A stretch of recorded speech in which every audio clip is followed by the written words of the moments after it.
Ótica Cruzada está de volta e com a chegada do Ano Novo é hora de fazer planos. Vamos ver na reportagem. Esses papéis na mesa são anotações do Flávio, lembretes, já que a perda de memória é uma das sequelas que teve em decorrência da Covid-19. E o pior, perdeu o filho de apenas 24 anos, vítima da doença. Esse ano foi um ano realmente diferente, muito difícil para mim. Eu desenvolvi a forma grave de Covid, cheguei a ficar entubado e tive o privilégio de voltar. Mas depois disso, eu também tive a tristeza de ver o meu filho contrair Covid e, infelizmente, falecer devido a essa doença cruel. Tudo isso em 2021, mas segue esperançoso por um ano melhor. Eu sou um esperançoso. O esperançoso é aquele que tem os ouvidos no ontem, os olhos no amanhã, tá?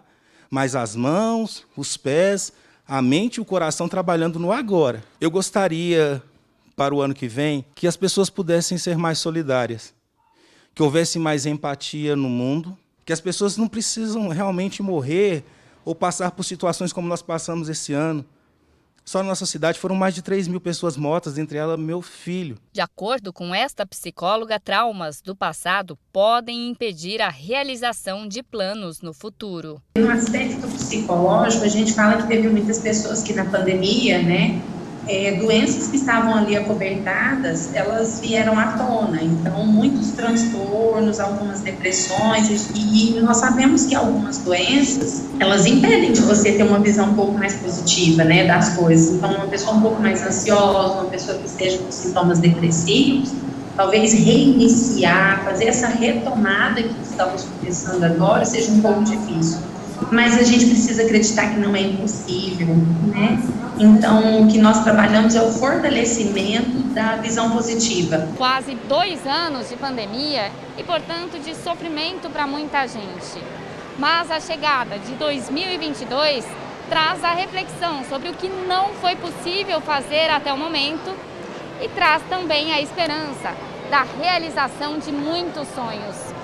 Um carro novo, por exemplo. Viajar, aproveitar mais a vida. Uma casa morar. Uma casa? Própria, casa própria mesmo. Ainda de acordo com a psicóloga, para evitar que os planos para o próximo ano fiquem apenas no papel, vale fazer lista de objetivos e até mesmo recortes do que deseja. Faz recortes de revista daquilo que você almeja para você na vida. Então, eu quero ter uma família, então faz um recorte de uma família. Nossa, desejo muito ter um carro. Recorte o carro dos seus sonhos. E pregue num local, ou essa lista, ou esse cartaz com imagens, pregue num local onde você possa passar por ele algumas vezes no dia. E vale, além da lista de desejos, buscar ajuda para que os traumas de um passado conturbado não prejudiquem os planos para 2022. Então, muitas vezes a pessoa tem dificuldade de ir direto num psicólogo ou num psiquiatra, então converse com o seu médico, converse com um parente mais próximo, um amigo. Eles vão saber aí te orientar e a chegar num profissional adequado. Seu José também tem muitos planos para 2022. Qual a expectativa, seu José? É a melhor possível, tendo em vista os 2 últimos anos, que foram bastante ruins, por conta da pandemia. Nossos planos tiveram que ser adiados, porque uma das coisas que a gente gosta de fazer é viajar, não pudemos viajar por conta da pandemia. O principal é ter saúde, a saúde é a base de tudo. Depois da saúde, aí o resto a gente faz. Ok, estão aí, as expectativas são grandes para o ano novo e eu converso agora com a psicóloga Fabiana Vitorino. Bom dia, Fabiana, obrigado por aceitar nosso convite. Bom dia, Alexandre, é um prazer estar aqui com você. Para começar, eu queria saber sobre essas promessas do ano novo que a gente viu na reportagem. Como prometer mudanças no ano novo sem se frustrar no ano seguinte, hein? Eu costumo dizer assim para as pessoas, para os meus clientes, que o menos é mais.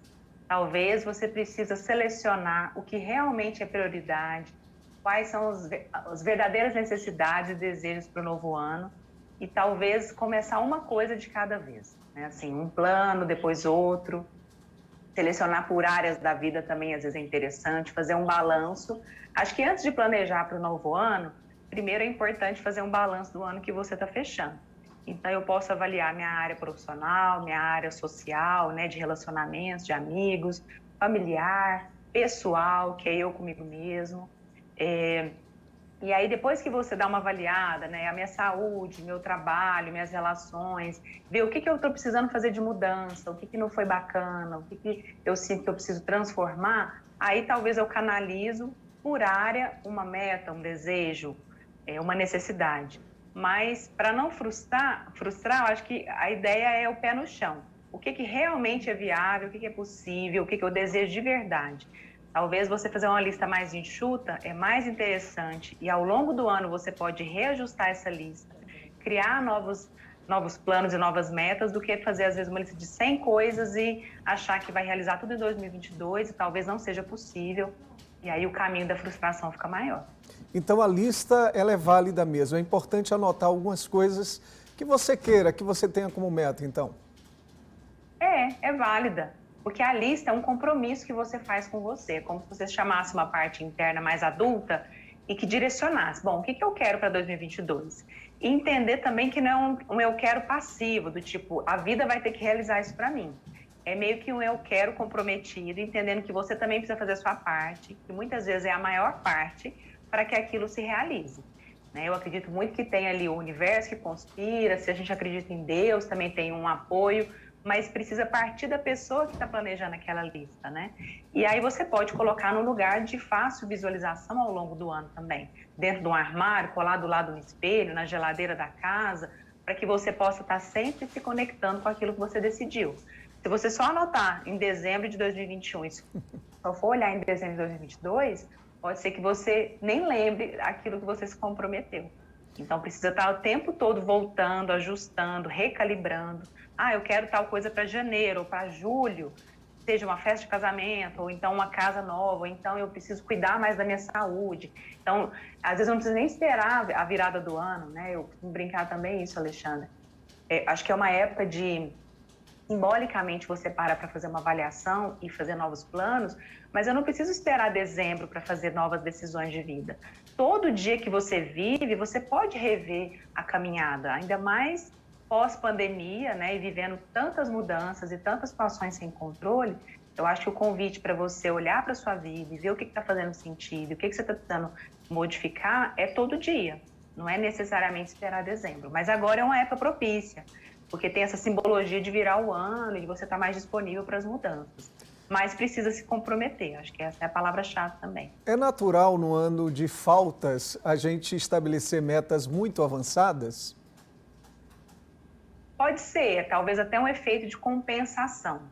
Como eu tive que esperar muito, eu tive que abrir mão de muitas coisas, aí agora eu sinto que eu posso fazer mais coisas, que as situações estão, entre aspas, né, melhorou um pouco, vacinamos, as coisas estão se reajustando, aí de repente eu quero compensar e fazer tudo que eu não fiz no ano passado. O mês que na verdade ainda está acabando, né? É até uma possibilidade de compensar, só que para não frustrar eu preciso avaliar que é um passo depois do outro. Assim, senão se eu quiser sair fazendo tudo de uma vez, a probabilidade de eu me frustrar, que é bem aquela coisa da criança, né? Tem um ego criança dentro de nós, uma parte mais infantil, uma parte mais adulta, pensando no adulto. Se eu ficar conectado com a minha criança, eu vou querer realizar tudo de uma vez em janeiro, e precisa ser agora, senão eu vou ficar infeliz o resto do ano. Se eu olhar mais com o meu viés adulto, eu vou entender que as coisas elas têm um tempo para acontecer. Tem uma etapa, são passos para as coisas se desenvolverem, né? Então, tudo bem que não aconteceu tudo que eu queria agora e talvez eu já queira para o próximo ano. Mas pode ser que nem tudo se realize. E isso faz parte da vida. Eu acho que é um processo de aceitação também, do que é realidade, do que é possível, do que a vida está me dando de oportunidade ou de não oportunidade também no momento. Doutora, nós tivemos um ano complicado ainda por causa da pandemia, né? Nós tivemos mortes, tivemos a segunda onda, e algumas pessoas têm dificuldade de planejar futuro com a tristeza do luto. Quando é que o luto passa a ser realmente um problema, hein? Então, depende muito, né, Alexandre? Porque é um processo particular, né? Cada pessoa vai vivenciar essa perda de um jeito. O luto, ele passa a ser patológico, aí é lógico que eu não vou conseguir dar uma informação definitiva aqui, até porque tem estudos, né, tanatologia, que é um estudo que busca entender o processo do luto, o processo de cada um. Mas é quando passa a ser mais de um ano, mais de anos, e que a pessoa não consegue nem tocar no assunto, ou ela só fala daquilo, ou ela não consegue mexer nas coisas da casa onde aquela pessoa ficava, e aí ela precisa de ajuda. Mas quando a gente está ali de 6 meses a 1 ano, né, e pensando todas as circunstâncias que a gente está vivendo, é um tempo necessário até. É importante que a gente pare para viver o luto. E aí é um momento que, ele, de alguma forma, ele convida a emoção da tristeza, é a emoção da perda, é a emoção de ficar mais quieto, de ficar mais recluso, de às vezes não querer conversar com todo mundo, de querer ficar recolhido e de não ter energia, inclusive para novos planos, para novas metas, para novos desejos. Não quer dizer que a pessoa desistiu da vida, mas naquele momento ela precisa de espaço. Ela precisa que as pessoas permitam que ela chore, que ela não tenha vontade de sentar na mesa, de conversar, de comer o que ela comia antes. E ela precisa desse espaço. Às vezes, quem está em volta fica angustiado e quer logo que aquela pessoa saia do luto. Quer ajudar, mas às vezes na ânsia de ajudar a gente atrapalha. E aí eu corto um processo que é extremamente natural e necessário. Até para que aquela pessoa desague tudo o que ela precisa, para que ela libere aquelas emoções, para que ela se reorganize e depois ela possa seguir com a vida. Então, um tempo sim é necessário. O que tem em mente, então, para continuar a vida sem adoecer emocionalmente na questão do luto, hein, doutora? Bom, eu fico pensando que não só para o luto, mas para qualquer um de nós, porque mesmo que eu não tenha tido uma perda muito próxima, eu acho que enquanto coletivo e humanidade, nós sentimos pelos outros, né? Que é até aquela questão da empatia, da conexão. Eu posso não ter perdido ninguém aqui, mas eu tenho um vizinho, eu tenho um amigo, eu olho as notícias, eu fico sabendo do que está acontecendo no mundo. Então, de alguma forma, todos nós estamos sentindo, uns mais, outros menos. E aí eu acho que para seguir adiante, primeiro é perceber que a vida continuou. Então, se você continua aqui, eu acredito que é porque você ainda tem algo para entregar para esse mundo, para colaborar na sua casa, na sua comunidade. Então, a gente precisa fazer valer a nossa vida, já que tantos tiveram que ir, já que tantos não puderam ficar, já que tantos não resistiram à doença, por N motivo. Então, para quem ficou, é preciso decidir ficar, é preciso manter a vida viva, né, vamos dizer assim. E aí os recursos que você falou da saúde emocional é se cuidar. Então, essa pessoa que está no luto, ela precisa de um espaço, ela precisa de um tempo, mas pode ser que em algum momento ela vai precisar buscar uma ajuda, né? Seja uma ajuda psicológica, uma ajuda espiritual, né? Vai muito do que ela acredita, do que ela está disponível. Porque o processo de autoconhecimento, ele nos apoia, até para que a gente lide não só com uma pandemia, mas com qualquer situação que a vida traz. Porque a vida, ela é essa inconstância, né? O tempo todo chega situações que você não está contando, que você não estava controlando e nem planejando. E a gente não tem como resolver isso fora. Precisa cuidar do que está dentro. Porque quando eu aprendo a me fortalecer, a lidar com as minhas emoções, independente do que acontece fora, eu fico um pouco mais predisposto a lidar, a enfrentar. Então, esse caminho da saúde emocional, do autoconhecimento, é o que vai nos facilitar. Acho que para viver o que a gente está vivendo hoje, ou para qualquer outra situação que a vida traz. Você falou do luto, mas tem, por exemplo, uma separação, uma perda de emprego, uma doença na família, uma doença consigo mesmo. Então, outra complicação que a gente sabe que veio com a Covid-19 foi a síndrome de burnout, né? As pessoas que trabalhavam nos escritórios passaram a trabalhar em casa, enfim, houve toda uma mudança. Como é que a gente pode identificar isso? Realmente é grave? Então, é grave. E ela, de certa forma, pôde se desenvolver mais por conta do que você falou, né? Do home office, da mistura casa, família, trabalho, dessa falta de delimitação. São vários os sinais, né? Eu acho que para falar desse assunto vai mais um tanto de tempo aí para a gente conversar. Porque a questão é, às vezes a pessoa gosta do que faz, ela gosta de trabalhar, ou ela está pressionada pelos prazos, pelo que ela precisa entregar, e ela vai perdendo o limite do descanso, da hora da pausa, da hora que ela precisa dormir, que ela precisa comer, aí ela já emenda aquele tanto de trabalho com depois resolver outras coisas da vida nas telas, e ela não descansa. Então, acho que uma das questões principais da síndrome de burnout é a falta da pausa. E a gente está vivendo um problema hoje, Alexandre, que é a cultura da produtividade, né? Da exigência do entregar mais, do ser melhor, do ter mais propósito, do ter mais entrega, do ter mais, né? Acumular mais, fazer mais, produzir mais. E aí isso é adoecedor, porque nós somos pessoas, humanos, nós não somos máquinas. A máquina, ela tem um tempo de produção, ela pode nem parar, você colocar ela ali para trabalhar. Mas o ser humano, ele precisa, né? Naturalmente, se a gente lembrar dos nossos ciclos naturais, a gente tem um ciclo do sono, que é o dia e a noite, ele nos ajuda a regular isso. Tem o ciclo da alimentação, né? O que você come de manhã, o que você come à tarde, o que você come à noite. O tempo de estar com a família, que também é um momento de recarregar a bateria, fazer uma atividade física. Eu acho que para sair dessas síndromes, ou para nem às vezes entrar nelas, né, para se preservar, é voltar para o básico, que é cuidar de si mesmo. É lembrar da importância de olhar para si, né, para o corpo, para a mente, para as emoções. E aí as empresas precisam olhar para isso também, porque se também elas começarem a ter um monte de gente pedindo atestado, né, estafando, que aconteceu isso, né, em 2021. Eu mesmo tive clientes que eu atendi que estavam com uma estafa mental e emocional muito grande, não conseguiam mais entregar. E eram bons profissionais. Então, para quem não precisa chegar lá nesse diagnóstico pesado, precisa começar a refrear antes. E aí precisa ter o auxílio das empresas, ou se for um empreendedor, que também acontece muito isso, que a pessoa trabalha por conta e aí ela mesma que coloca o tempo e o prazo do que ela vai entregar. Aí é até mais complicado, porque ela é a própria chefe e muitas vezes ela não se dá o direito de parar.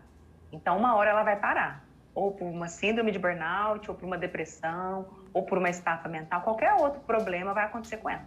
Ela vai adoecer, que é uma forma do corpo lembrar para ela que ela precisa parar. Você falou da depressão, dá para distinguir esses dois? Como é que eu vou saber diferenciar? E aí a depressão seria algo um pouco mais complexo? É mais complexo. Na verdade, são sinais que podem ficar muito parecidos, né? Por isso que não dá para generalizar, Alexandre. São situações caso a caso, né? A pessoa vai precisar buscar ajuda ou quem está em volta, que está observando que a pessoa está diferente, está mais estressada, está mais nervosa, ou está mais triste, ou não está conseguindo entregar as coisas mais no prazo como conseguir. Alguém vai precisar olhar, pedir para essa pessoa parar e buscar a ajuda necessária. Porque a depressão, ela pode ter vários caminhos também que levam. Por exemplo, uma perda, né? Se eu estou vivendo um luto, eu posso entrar numa depressão. Se eu ficar muito tempo naquela emoção, né? De tristeza, ou de raiva, porque não é só a tristeza que me leva para uma depressão. Às vezes, guardar muita raiva da vida, das situações, das pessoas também me faz entrar em depressão, porque nada mais é do que deprimir o meu sistema emocional, né? E toda a minha regulação ali cerebral. E é uma forma até dela se proteger, porque enquanto ela está deprimida, ela não faz nada de mal, nem com os outros, nem com ela mesma. Mas então, por isso que precisa da ajuda externa. Porque é fato, você percebe que você está diferente. E às vezes a pessoa não percebe. Às vezes quem vai perceber é quem está de fora. É um familiar, é um amigo, é um chefe, que vai falar, opa, peraí, alguma coisa está fora do lugar, vamos olhar? Né? Então, por isso que a gente precisa validar, não desconsiderar essas possibilidades de diagnóstico. Infelizmente, tem pessoas que desqualificam, né? Ah, depressão é doença de rico, isso não existe, é bobeira, é só uma tristezazinha. E não é bem por aí, né? Assim como o luto. Ah, mas vai passar, tá tudo bem, para de chorar, a vida continua, você tá bem, você tá viva. Não, peraí. Qualifica, valoriza, respeita, dá espaço. Porque sim, essas coisas acontecem, elas são reais e elas podem desestruturar uma pessoa, uma família, né? Então a gente precisa ter atenção a isso sim. Tem gente que tem, para a gente terminar, tem gente que tem resistência à terapia. O que você diria, Fabiana, para essas pessoas que estão sofrendo emocionalmente e que poderiam procurar uma ajuda médica? Eu diria que a gente precisa quebrar esse preconceito. E não só porque eu sou psicóloga, eu já me beneficiei e continuo beneficiando muito dessas técnicas. Eu tenho muitos clientes, Alexandre, sobretudo os homens, né, que são mais cobrados em ter que dar conta e de não poder mostrar emoção nenhuma, que está fora do lugar, né? E falam assim, nossa, se eu tivesse procurado há 10, 20 anos atrás, como a minha vida poderia ter sido melhor, mais leve, mais fácil de resolver as coisas. Porque não é que os problemas vão deixar de acontecer quando você vai para terapia. Eles continuam, só que você tem mais capacidade de resolução.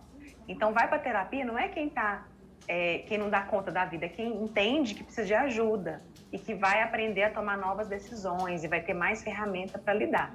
Como se você fosse uma pessoa que tivesse uma bolsinha de ferramenta. dependendo da situação, você vai lá e escolhe uma para você utilizar. A terapia, independente da abordagem, ela é essa caixinha de ferramentas que você tira de dentro de você e você começa a resolver melhor as coisas fora. Os problemas vão continuar acontecendo, as pessoas vão continuar, às vezes, em volta, ali, trazendo situações para você, mas você passa a ser mais autônomo, ter mais capacidade de resolver as coisas e de ficar menos emperrado na vida. Então, acho que se você aprende a quebrar esse preconceito, é você que vai se beneficiar e, não, independente, né, se é uma pandemia, se é uma doença, o que vai acontecer, você passa a ter mais capacidade de enfrentamento. E isso é para a vida inteira. Então, é sim muito importante. Fabiana, então, muito obrigado por ter participado do Política Cruzada. Te desejo um feliz ano novo. Para você também, Alexandre, para todo mundo que está nos ouvindo, obrigado. E precisando, só chamar por aqui. Um abraço. Um abraço. E o Política Cruzada deste domingo fica por aqui. Eu desejo para você também um feliz ano novo. E domingo que vem, quem está aqui com você é o jornalista Danilo Caixeta. Muito obrigado pela companhia neste mês. Um grande abraço. Até lá.